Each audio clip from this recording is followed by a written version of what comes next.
ఇరుముడినే తన తలదాల్చి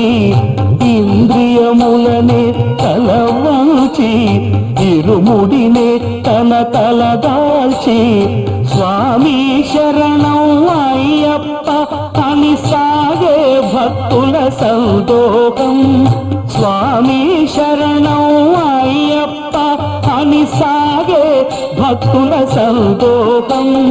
స్వామి శరణం అయ్యప్ప శరణం స్వామి శరణం అయ్యప్ప శరణం